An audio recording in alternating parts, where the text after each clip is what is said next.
broadcasting from across the North American continent of the Terran Empire, bringing you our unpopular Star Trek opinions since 2020.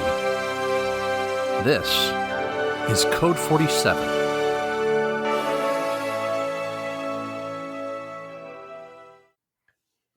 And we are back again. Code 47 podcast on the Secret Friends Unite podcasting network. An interesting evening full of some hijinks that we're not going to discuss related to technology, but we're here now, and that's all that matters. I am Charlie Carden, captain of the USS Grand Petoskey, a chapter of the Starfleet Star Trek International Fan Club here in West Michigan, joined by my cohort, crewman number, are we up to number 9? Number nine, crewman number 9, Peter Stein. Peter, good evening. Good evening, Captain. Oh, gotcha. Well, my goodness. Well, you know, we're not going to waste any time at all. Under the 1 minute mark, we're just going to jump right into the show without a lot of hullabaloo. But I decided to steal something from SFU Prime.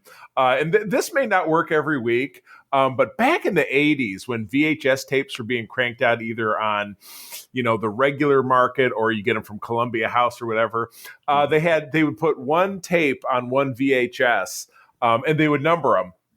So I managed to find one numbered 60, which is, of course, the number of this episode that we're on right now, from the original series, from the much horror generated by season 3 of TOS, which we've not gotten to in this program. Actually, today we'll be talking about part 2 of 4 of the second season.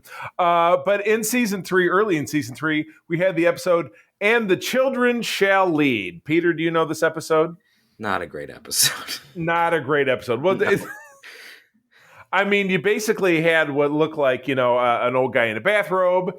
He was sparkly. He was summoned by a bunch of kids. A couple things I can tell you about the kids is that one of them was a character actor a kid who grew up to be character actor Phil Morris, who appeared in Star Trek 3 as a cadet extra. He was a Klingon a couple different times I believe in maybe in DS9 and maybe again in Voyager. We saw him in Voyager. He was I think he was an astronaut from the past who Voyager had to rescue.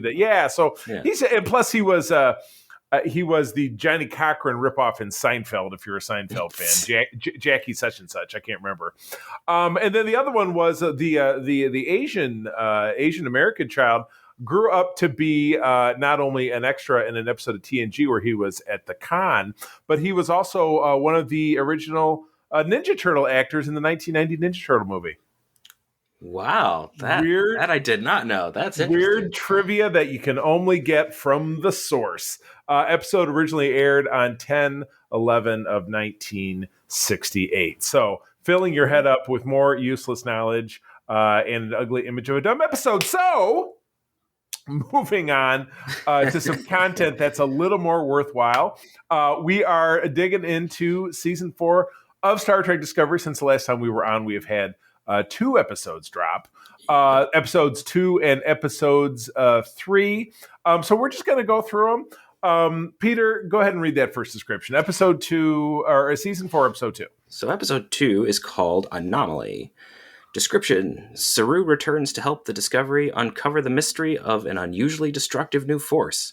As Burnham leads the crew, she must also find a way to help Book cope with an unimaginable loss. Shom. Yep. So this episode had the not so ignominious. Thank you very much. Honor of being the first episode of any series to have a recycled episode name, which I think is completely unnecessary. I mean, that right off the bat, this shared the title of an episode or a season 3 episode of Star Trek Enterprise.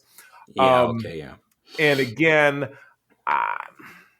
the space anomaly is the most played out stereotype in all of Star Trek.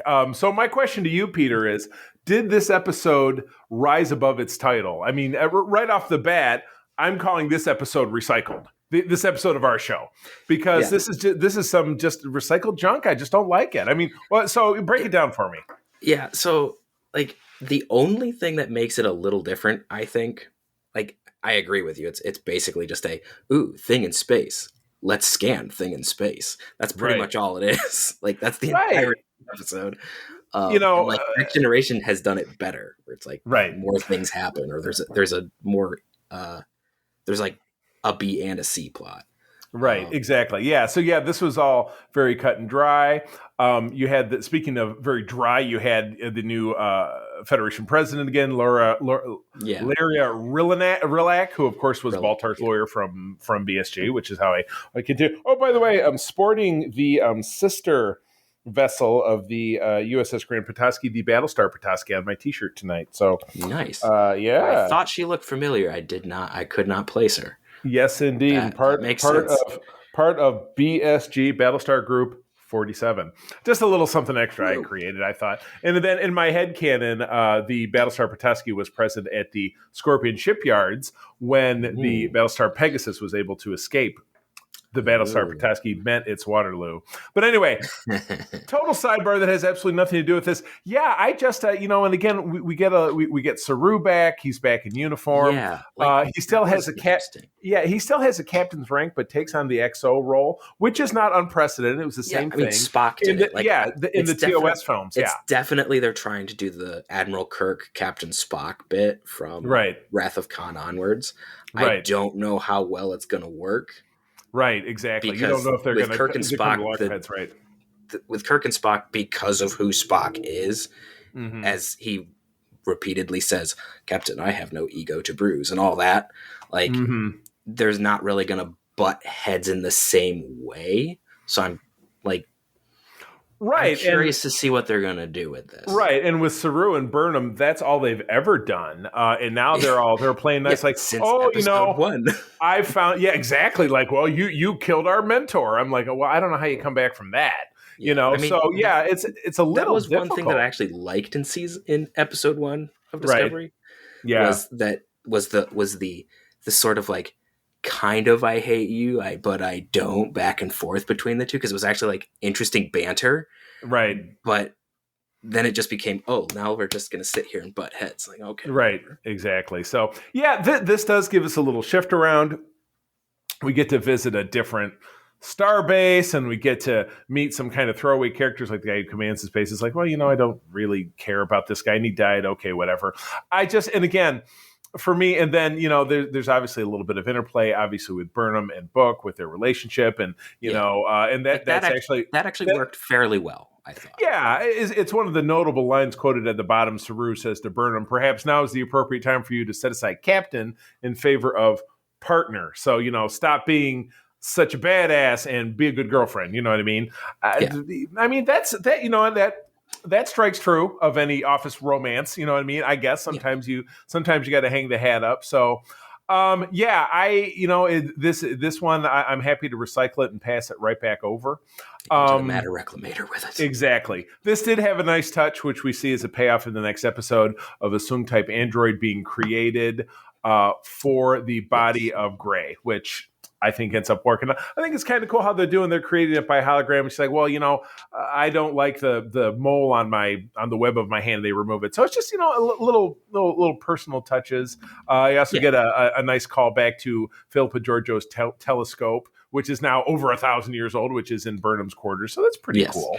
But again, touching upon kind of what you had talked about. So anyhow, not my favorite episode. I will call it recycled.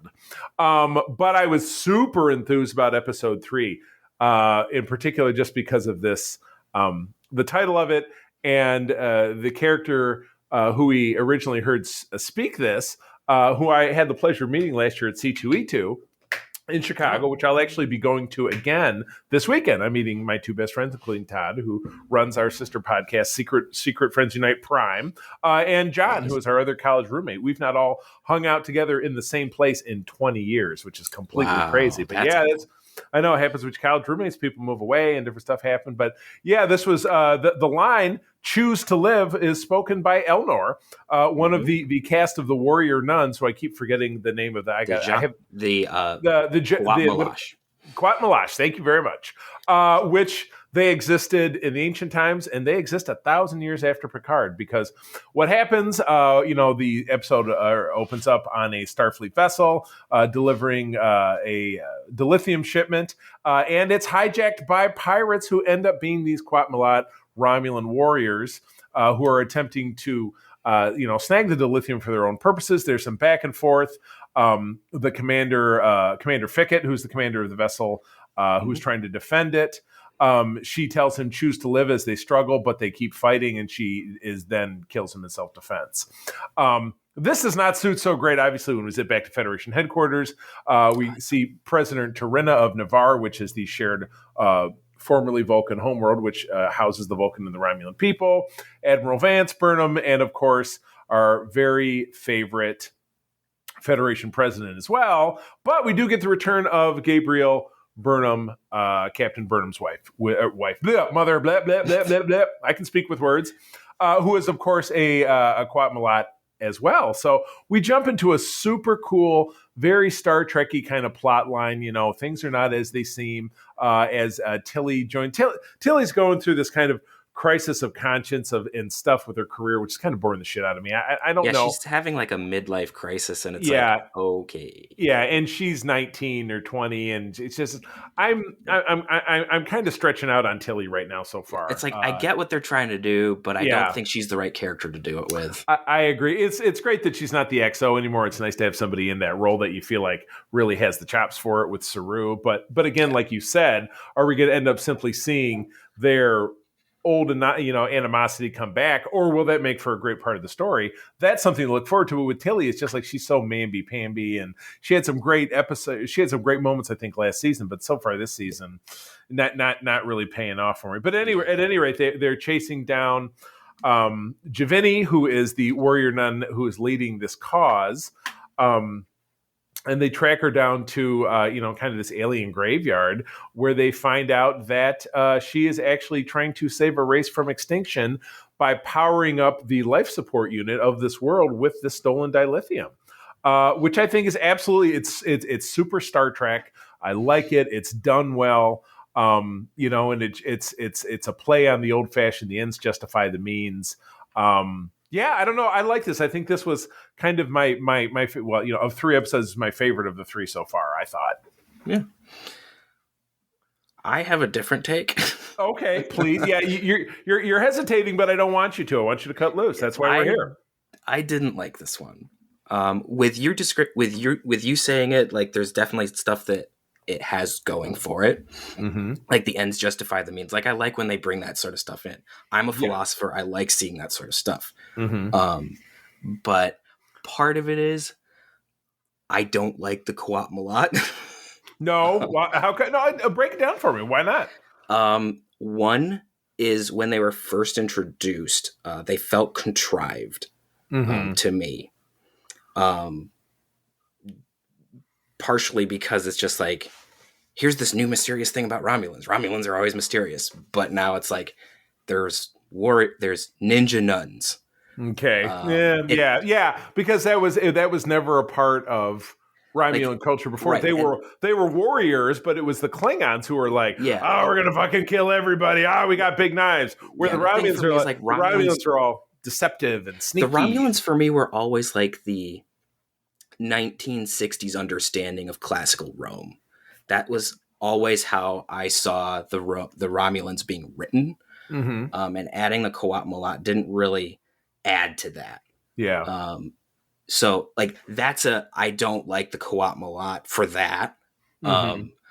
So when you bring the Quat-Malat in, that immediately makes me go, ugh. So part of it is just I don't like the Quat-Malat. Mm-hmm. That's fair. That's a fair prospect. I got you. I mean, and part of it also has to do with just like, so we now have a cause, and so now I'm a loose cannon,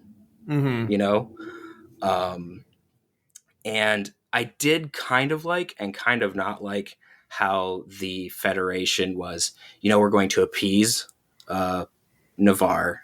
I have to remember they call it Navarre now, because it's politics, right? Yeah. It's politics. So like we're gonna do this, and then she tells Burnham like, no, you're in charge, and then like, okay, I'm in charge now, and then we bring him back, and then it's like, oh well, you can take her. We're not gonna extradite her. Oh, okay. So this whole big, like, I thought that was clever. Mm-hmm. I thought it was a strange sidestep of how Starfleet wanted to work, but at the same time, like, she's not a citizen of the Federation. The Federation and Starfleet has always been known to give up foreign nationals for Mm-hmm. whatever reason. So this is like something Starfleet always does. Right. And I was happy though, because I like Admiral Vance. So I liked when he described that. Or as we have referred to him on this program, thanks to my cohort Rich, Vance of Vance Refrigeration. Nice. From The Office, I guess. I don't know. It took me a while to get that, but it was the ongoing gaffe for many episodes. The first place I saw him was in Blacklist, and he played a Mossad agent. So whenever I see him, I'm just like, well, and he was always, it's funny, my co-host Alex, who I started the show with, called it, because he was from, that actor originally was in The Mummy. So he was Ayatollah Asahola, because he didn't really like him very much. So yeah, he's rife for plenty of nicknames. So, so anyway, all right. So first 3 episodes in, how are we feeling about the season? Are we going in a good direction? It's got bumps. So we'll see. It's got bumps. I will agree. It's got maybe I just found a new name for the episode. It's got bumps. That's intriguing. Yeah, it's got bumps. It could get better. Like the one thing that I kind of hope that they kind of figure out at some point is dilithium. Because they keep using it as a fuel source, and it's not. Right, like, exactly. It's not the worst thing ever, but it's just every time they do, it's like, deuterium. Oh my goodness. Not dilithium. Deuterium's the fuel. Dilithium's the catalyst. Oh my goodness. So technical. Anyway, moving on to segment 2, which Peter, are you going to sing it? Am I going to get you singing? It's been a long road. Yay! Yes, we are getting into, very good. We're getting into our recap of Star Trek, the original series, season 2, part 2 of 4. We're covering another 6 episodes as we get into the sophomore season / sophomore slump, I don't know, of the original series. Where we're at. Yep. Yeah. We're not getting any of the good juicy ones. So anyway, we kick off with episode 7 of the season, Cat's Paw, which aired on October 27th of 1967, the Halloween episode. I'll take this one. 2 powerful aliens threaten the well-being of the Enterprise and her crew with their magical powers. Scotty, Sulu, and Jackson. It's Yeoman Johnson. Okay. From the landing party go missing on the planet known to be inhabited in this part of the system. Upon returning, Jackson gives Kirk a warning to leave the system right now. Kirk and Bones beam down to find the mysterious castle. Of course, a man and a woman, Korob and Sylvia, meet them and find that Korob and Sylvia are not this system. See, we're running into this again. They're not from this system? Yeah, exactly. I mean, come on. Thanks, Wikipedia or Memory Alpha. Boo! Are not from the system and have moved here with the intention of knowing more about the humans. Korob has good intentions, but Sylvia loses herself and captures Sulu, Scotty, Bones completely by mind control. Kirk uses his tricks of seduction, I added that part in, on Sylvia and gets the truth out and destroys her most powerful source, the transmuter, and frees everyone from their illusions. So Kirk can either talk a computer to death or he can talk the pants off a woman. Yes. The funny thing about this is, as we've been watching season 2, I've been watching how Kirk does this. Mm-hmm. And like it's a very common belief that Kirk is a womanizer. And that's an easy thing to see. But the thing that I think is interesting about this is, as I've been watching this more and more, like, you can see how Kirk could use those tools for womanizing for sure. Like, he could be a serial philanderer or whatever if he wanted to. Philanderos. Yeah. But it, like, every time that Kirk does this, he's like doing it to just put them off guard so he can like save the crew. Like that every time he does it. And he does it like 5 or 6 times this season. He's like I said, if he's not talking a computer to death, he's talking a woman out of something by using his he's like, charm. I am charming. Let me charm you so that I can get what I want. Like you're holding a weapon, let me kiss you, and then you'll be like, oh, this is so wonderful. Now I have your phaser. Chop! Die. Chop! Exactly.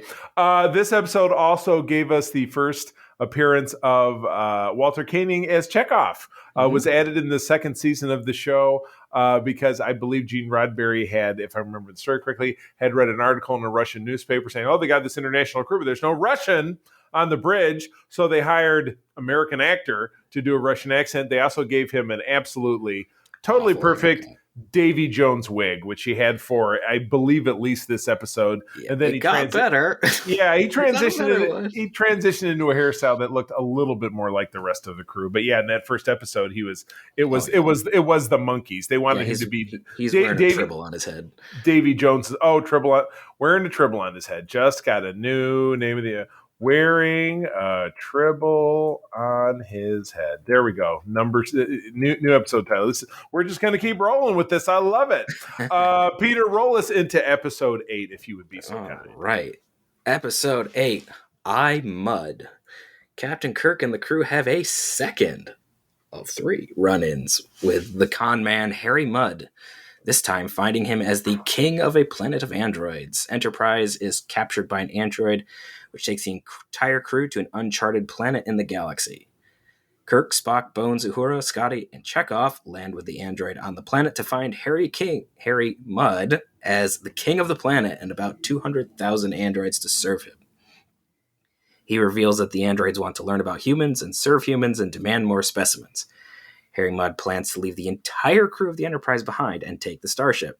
By unraveling the weak points of the androids, the crew of the Enterprise damage the main control unit, Norman, reprogram the androids to serve their original purpose of settling the planet, gain control of the Enterprise, and leave Harry Mudd behind to live with the humorous androids. The humorous androids. So yeah, this was a spin on kind of a non-serious-ish episode. Yeah, we get Harry Mudd back. Obviously, we saw him early in season 1 with Mudd's women, the women who took, these gelatinous pills that made them appear more attractive or whatever. But yeah, this was all really played for laughs. You get a lot of great lines in this one. I think I enjoyed this one thoroughly. And again, Harry Mudd is just great. Right. He's just your average. Well, he's not average. He's just a very strange space pirate. Right, exactly. And he's, so the Harry Mudd character obviously goes on to be played by Ray Wilson in Discovery, and then I'm going to assume subsequently Strange New Worlds. But this episode also gives us an android recreation of his delightful wife, Stella. Yeah, who we do also end up seeing in Discovery, in conjunction with Harry Mudd. That's right. Yeah. So yeah, this was a fun episode. I dug it. But yeah, go ahead, please. It's silly. It's silly. It's good to have silly. Not that we get a lot of great balance. The next episode is slightly more serious, but still. This one. I think I did too. Episode 9 is Metamorphosis, which aired in November of 1967. A shuttle crew from the Enterprise encounters a castaway. And again, you got a shuttlecraft wandering through space with the top 3 officers on the ship and some random commissioner, which I guess a commission, in Federation parlance, you have a commissioner versus an ambassador. I don't know what the difference is, but it's a real weird compliment to have the captain of the ship, the science officer / first officer, the medical officer, this commissioner woman, and no other staff. No security, no an administrator. It doesn't make any damn sense. But anyway, they encounter a castaway as they end up on a planet who appears to be Zephram Cochrane, who looks absolutely nothing like he does in First Contact, because how could he? The inventor of warp drive and his mysterious alien companion, Kirk, Bones, and Spock, and the disease-stricken officer. She's not an officer. Yeah, so they're referring to obviously the commissioner. She's disease-stricken. Are brought down to the planet en route where they meet Zephram Cochrane, who's recorded to have been dead for 150 years. Cochrane explains to the companion the mysterious energy field keeps him alive, fit, and recently decided that he needed a companion. After investigating and challenging the alien companion, Kirk is able to identify that the companion had feelings for Cochrane and finds a way to get the Enterprise get back to the Enterprise in a surprisingly romantic episode, which doesn't tell you how it ends. I got to find something different about these descriptions. These are terrible. Yeah, but within the episode, the companion inhabits the dying Commissioner Nancy Hedford, who then hooks up with Cochrane, and they end up staying on the planet. And it's then Kirk, Spock, and McCoy get away, but they keep their secret. So I did like it. Kirk had a nice soliloquy at the end about talking about surviving versus living. Mm-hmm. I liked it. I liked it very much. It was a good episode. It wasn't silly.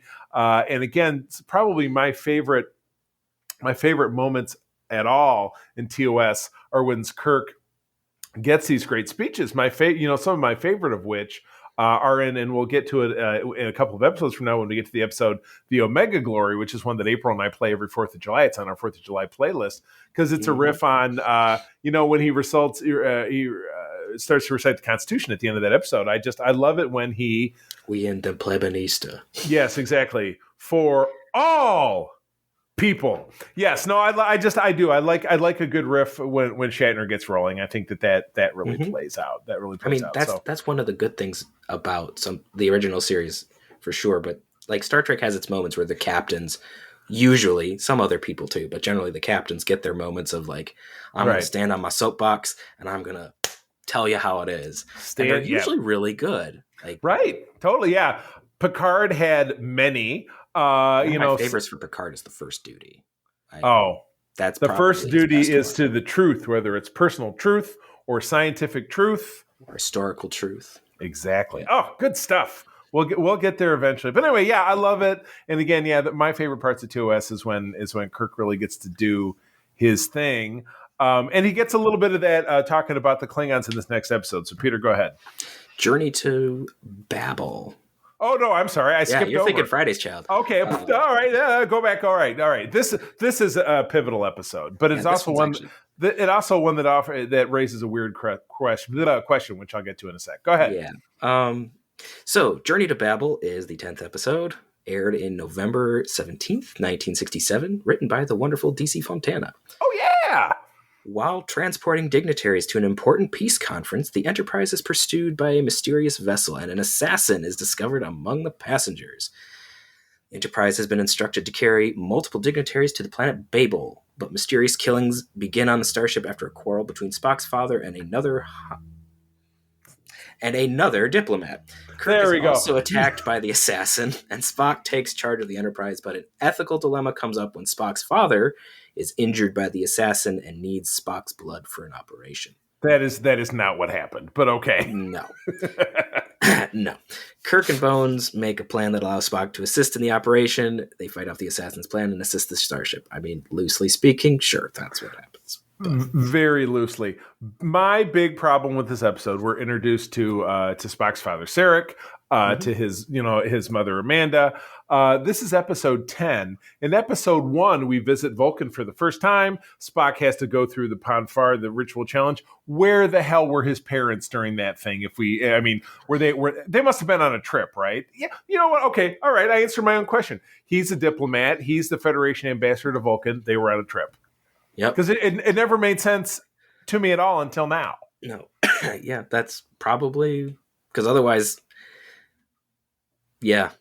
For Sarek and Amanda to be MIA at Spock's potential wedding, that's just right. And even though Spock and Sarek were estranged, which is really illustrated in this episode, you think his mother would show up, but again, the way that Ponfar happens, it's like, nope, we're doing this now. And if they were on a mission together somewhere and they were 200 light years away, they're not going to make it back in time. No. Anyway, back to talking about the episode, an absolute classic of the series. Yes. We meet Tellarites for the first time. We meet Andorians for the first time, 2 founding members of the Federation, which is awesome.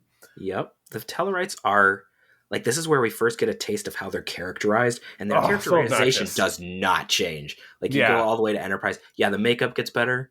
Right. The makeup gets better, but the characterization, how they're just stubborn stinkheads, super in your face, the same, and it's so in your face. It's so exactly. Amazing. And I have seen people role play as Tellarites. Once you get in your head how to be a Tellarite, you're a Tellarite. They are rolling.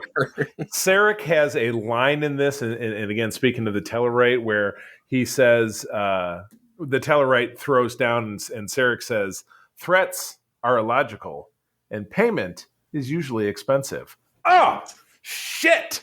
I got to find a way to work that into a conversation with somebody like my ex-wife. Has a couple good someday. Burns in this one. Yeah, that was awesome. Yeah, he does. Because the kind of that subtle needling of the little Vulcan logic. So the one thing that I thought was a little strange in this episode, just from continuity later on, is how Sarek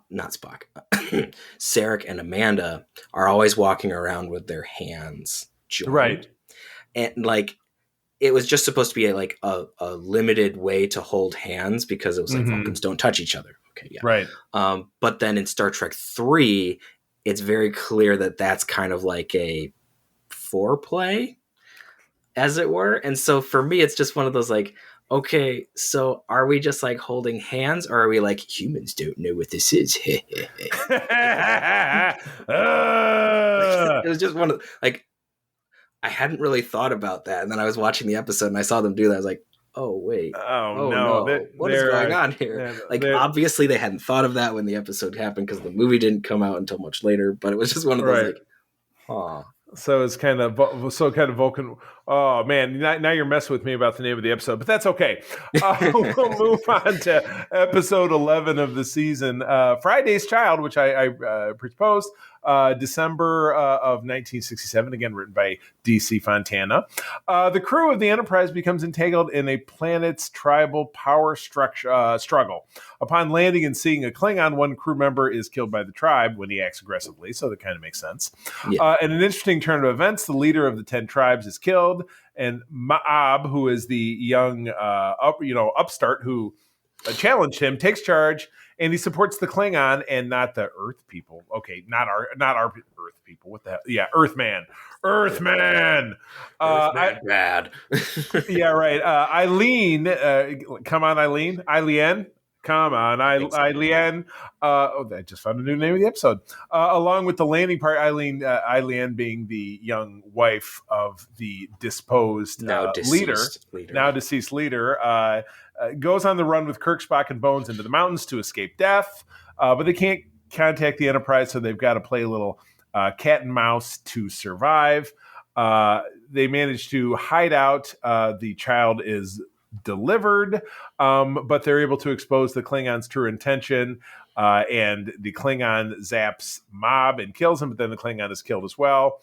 And the baby is now becomes the leader of this planet.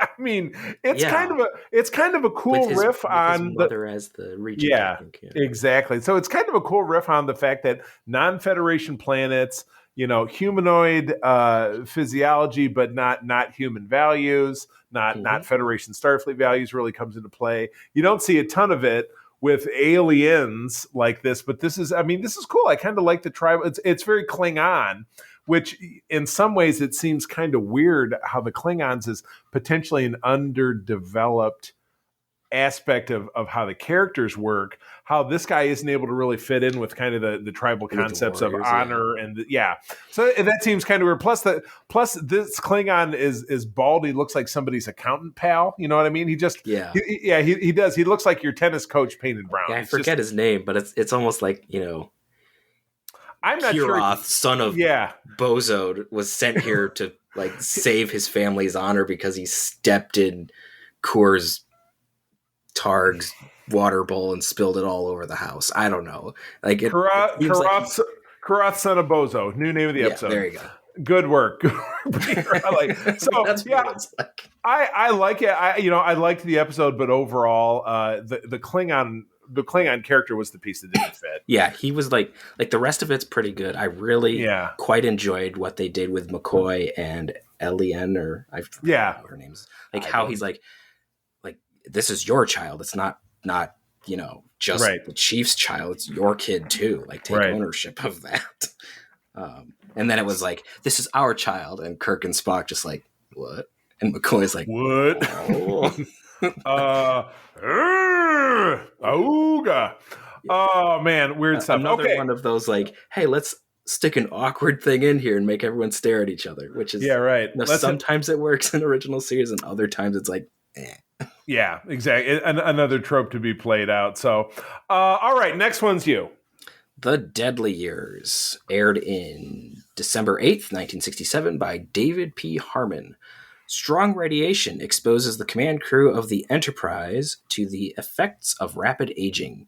The landing party, Chekhov, Kirk, Spock, Bones, Scotty, and oh look, it doesn't even give her name. And other crew member. She's not a red shirt though; she's wearing blue. Right. Divide into small teams to find the planet's inhabitants. Chekhov enters a building and screams when he sees a dead man and runs outside. He does go full Home Alone. Agreed. Yes, he does. It was one of those like, oh boy. It's scenes like that date the episode. Yeah, right. Yeah. The landing party meets two other people who are old in appearance but young in age. Bones concludes the analysis and says the two other people have only a few days to live because their bodily functions are aging about 30 years a day. Same thing begins to happen to the landing party upon getting back to the Enterprise. Scotty, Bones, Spock, Kirk start to get old, except Chekhov. Too many commas. This inhibits the decision-making abilities of Captain Kirk, and the Commodore aboard the Enterprise takes command of the ship. And the Commodore, was it Lionel Richie? All night long. Okay, all right, go ahead. He takes command of the ship and makes poor decisions, which lead the Enterprise into the neutral zone and a standoff with Romulans. Womp womp. Yeah. Desk jockey takes command of the ship. Good idea. Bones manages to find a vaccine in the nick of time containing adrenaline that Spock and the members of the sickbay readily test and give to Kirk, who resumes command of the Enterprise and tricks the Romulans, saving the Enterprise. He once again pulls basically the Corbomite maneuver. Oh, yes, exactly. Why get new tricks when the old tricks work so good on different people who don't know them? I loved it. I enjoyed this one. It was a good trick. Yeah. You get yet another one of Kirk's conquests, which is not Janice Lesser, but what was her name in this episode? Janice Rand? No. No. Oh. It doesn't say her name in here, so we're in deep shit. But anyway, yet another blonde girl. Another one of Kirk's blonde girls. This one who I didn't think she was particularly pretty, but whatever. But Kirk, and he port to storm. But regardless, I liked it. I think they really struggled with the old age makeup, but again, this was 1967. Yeah, I always find it amusing when that happens. Dr. Wallace. Oh, Janet. Is it Janet Wallace? There Janet we go. Wallace, yeah. And she was one of the ones, it was a name that was thrown out when in Star Trek 2, where we got Carol Marcus. They thought it could be Janet Wallace instead. And there was one of those in the script that went back and forth I read. But yeah, the old age makeup, it's like, this doesn't look so great. But again, if you jump forward to the season 2 episode of TNG, which Katie Quinn and I are going to talk about in the new year when she shares the show with me and we're going through those episodes. Mm-hmm. Oh my God, I can't remember the name of the episode because so much of season 2 of TNG was like, another aging episode. Yeah, exactly. I think the aging makeup in that was just as bad as this, and it was apart by 20 years. It's a little better because it's more prosthesis. Yeah, and so it's not like obvious as opposed to just lines. Powder. Yeah, exactly. But it's still a little iffy. But I love I like this, and you're right. It's kind of funny. It's like, oh well, I can take command. And it's funny, the guys at the Commodore is a red shirt, which you don't see. You don't see a lot of. Usually, when you see flag officers, they are only really of command. They're all of command rank, so that's kind of different. Yeah, but Commodore Stone also wore red. Yeah. Commodore Stone. Yes, I was thinking of Commodore Mendez from the Menagerie. Not Mendez. Yeah. No. So yeah, but anyway, now we're really into the weeds here. But yeah, I like this episode. It was fun. The makeup was not fantastic, but in the end of it, Spock was the only one who didn't age very fast. But still, he started to be like, it's too drafty in here. Didn't he make a comment like that at some point? It's too cold. He said that multiple times. It was pretty funny. Yeah, exactly. I did like how they had the whole thing of how they had to have the trial to relieve Kirk of command. Right. And where you had like Kirk was struggling to remain in command, because it's one of those things where like that it wasn't the point of the episode, but I thought it was interesting how it shows how when you get older, you don't want to let things go. Right. You don't want to admit that I can't do this anymore.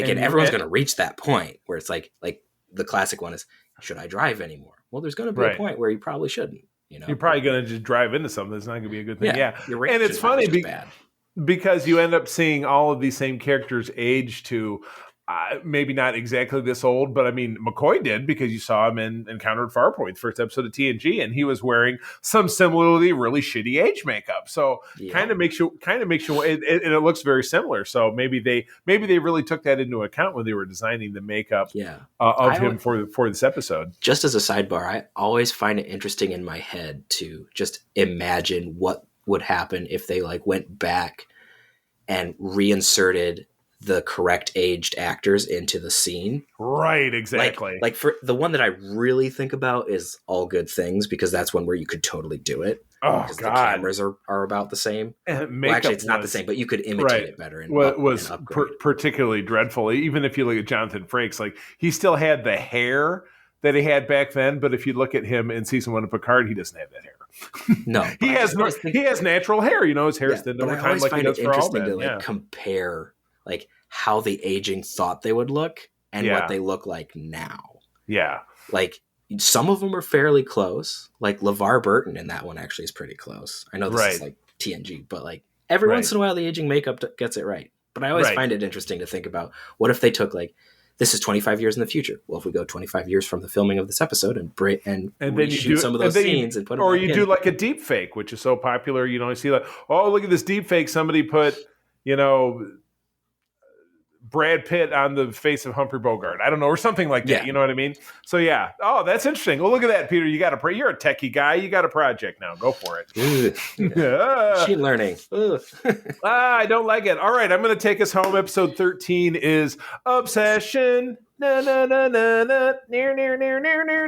I know, Peter, you sang with me. I'm impressed. Mostly, that is one thing I miss about having Erin on the show. She and I would bust loose, but sometimes it would get a little too crazy. So I'm glad you're here to rein me in, because that ended up being my job sometimes on the different shows I do. But Obsession dropped on December 15 of 67, written by Art Wallace. Captain Kirk becomes obsessed with destroying a murderous entity, a cloud, that killed many of the crew on his old ship, the Farragut.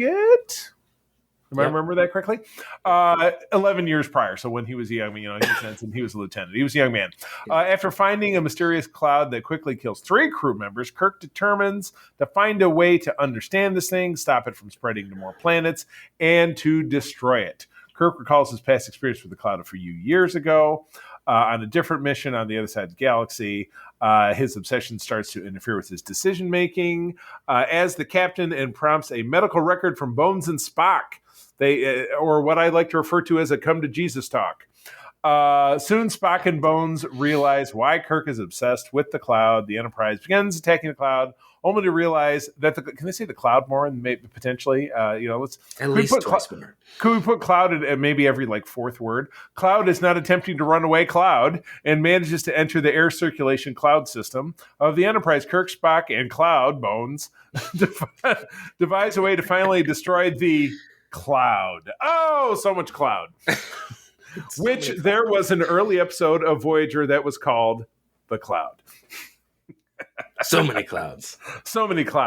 I dug it. It's character insight into Kirk. He usually has his head on a swivel, as it were. And in this episode, he was kind of being, he was kind of off the rails. He was reliving this past failure that he couldn't get over. And what does Thanos say? You could not live with your own failure. Where did it bring you? Back to me. Yeah. Back to the cloud. Fun thing that when I was watching this episode that I remembered, I know they're not terribly popular, but after Generations came out, there was a series of books ghost written by William Shatner. Oh yeah, that's surviving. Right. The Kirkiverse, yes, the Shatnerverse, as it's which are they're not the best, but they're entertaining. Mm-hmm. But in the first book, Ashes of Eden, it's one of my favorites. They're I love that book. A holodeck where they has to wear a suit. A holodeck where he does this. He goes exactly through this exact scenario on the film. And his and it's funny in the illustrated version, of which I still have the trade paperback. His cohort on the Farragut, who also survived, ended up being the main villain of that story. Sorry, spoiler alert from back in 1995. I love that story. That's a great story. Yeah, it's a good story. And again, the graphic novel is obviously a lot shorter than the than the fully fleshed out novel. Yeah, absolutely. It's I would be happy to lend it to you just because you and I are local, because it's out of print. I don't know where you would even find it, but yeah, no, it's a great read. That was during the DC Comics run of Star Trek, which I followed very closely, and drawn by Gordon Purcell, who's an artist that I actually am friends with on Facebook. I've always loved his stuff. Nice. But yeah, no, super cool story. But yeah, you're right. This does kind of come back. So it's like this is a very pivotal part of what makes Captain Kirk. Right. Like it comes up a lot. And so I just thought that was interesting how even in, non-canon material, it still shows up as like, this is a pivotal moment for Captain Kirk. This is what helps him make his decisions. And so, yeah, you're right. It's a very, very cool character episode. It's the record scratch and the freeze like, if I could just think back to where it all started. It's like tapestry for. You're right. We're pulling out of the tapestry, the Nausicaan sword through the heart. Yeah. All right. So that is 6 episodes wrapping up. So, Peter, highs and if you were to give these 6 episodes a rating of 1 to 10, Klingon daggers chucked at your head, what would you give it? As a group. Yes, as a micro. Let's call it a micro season. What rating would you give it? I would probably give it a 6 or 7. Mostly, like, it's got some good ones, but then there's some that are like the bad outweighs the good. Yeah, your cat's paw. Cat's paw is just so awful. Yeah, that it really does. It really does. And Metamorphosis. I like Kirk's speech at the end, but the rest of the episode is just kind of dumb.